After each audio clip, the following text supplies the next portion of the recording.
Students, मैं आज आप लोगों के सामने कुछ इम्पोर्टेंट ऑब्जेक्टिव क्वेश्चन लेकर आया हूं जो कि झारखंड बोर्ड एग्जाम में जो साइंस के एग्जाम होगा उनमें से आपको जो है काफी मददगार साबित होगा।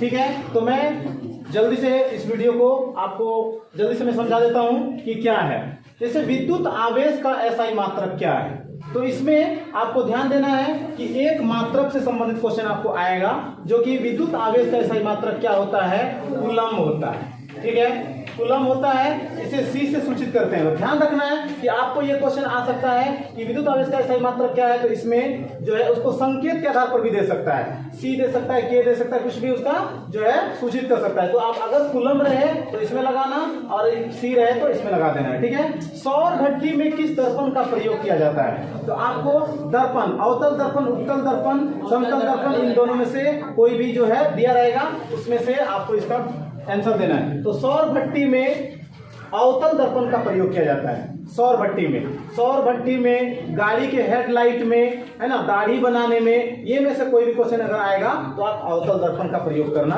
कि अवतल दर्पण का यूज होता है इसमें। ठीक है, तो सौर भट्टी में अवतल दर्पण का प्रयोग होता है। स्पष्ट दर्शन की अधिकतम दूरी क्या है या कितनी है, बहुत ही इंपॉर्टेंट क्वेश्चन है। स्पष्ट दर्शन की अधिकतम दूरी कितना होता है, अनंत होता है, मतलब हमारी आंखें जितनी दूर तक जा सकती है उतना दूर तक हम लोग देख सकते हैं। तो स्पष्ट दर्शन की अधिकतम दूरी अनंत होती है। अगर आपको इसमें से अधिकतम के जगह में न्यूनतम देगा तो कितना होता है, 25 सेंटीमीटर। तो 25 सेंटीमीटर दूरी में वो भी क्वेश्चन आ सकता है। तो ध्यान रखना, मनुष्य के आंख में किस प्रकार का लेंस लगा होता है, तो इसमें होगा उत्तल लेंस। मनुष्य के आंख में उत्तल लेंस लगा होता है। ये क्वेश्चन भी बहुत इंपॉर्टेंट है, मैं उसका एक्स्ट्रा भी बता देता हूं कि मनुष्य के आंख का जो नेत्र का जो गोलक है उसका व्यास होता है 2.3 सेंटीमीटर नेत्र गोलक का व्यास होता है। ठीक है, तो ये भी क्या ध्यान रखना है। फिर क्वेश्चन दूसरा भी आ सकता है कि जो है मनुष्य के आंख पर जो उसका जो प्रतिबिंब होता है वो किस जगह बनता है, दृष्टि पटल, या उसको हम लोग क्या बोलते हैं, रेटिना।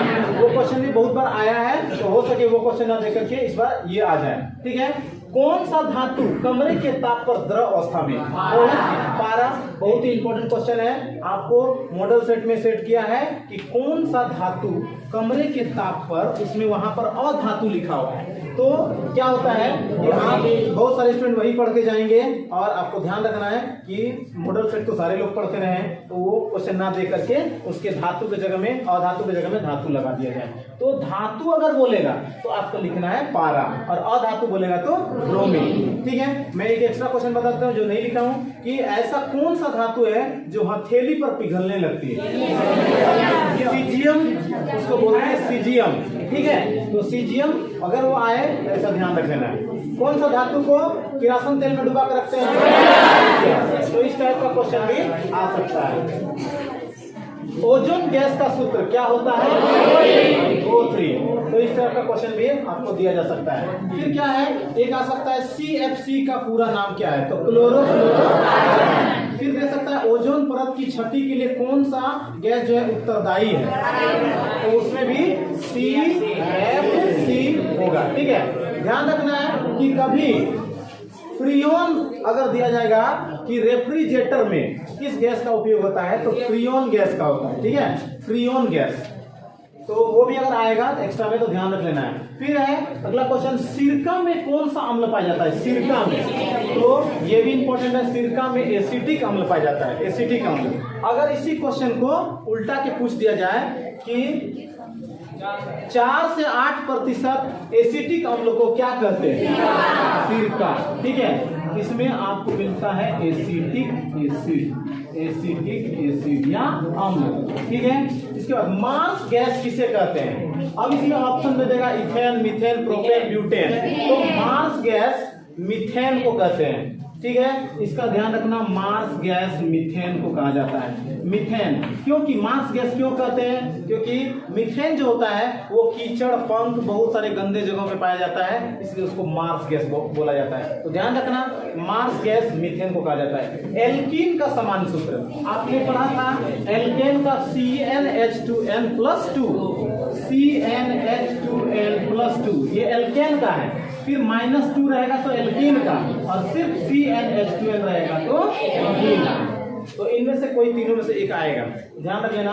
खाद्य श्रृंखला के विभिन्न चरणों को क्या कहते हैं? इसको बोलते हैं पोषी स्तर। ठीक है, पोषी स्तर। ध्यान रखना है, खाद्य श्रृंखला के जगह में आपको आहार श्रृंखला भी लिख सकता है, खाद्य जाल भी लिख सकता है, या आहार जाल भी लिख सकता है। तो इसमें पोषी स्तर इसका आंसर होगा।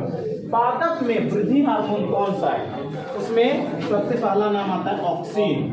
ठीक है, ऑक्सीन जो है पौधे के अग्र भाग में रहता है और वो पौधे की वृद्धि को बढ़ाता है। ठीक है, तो ऑक्सीन होगा।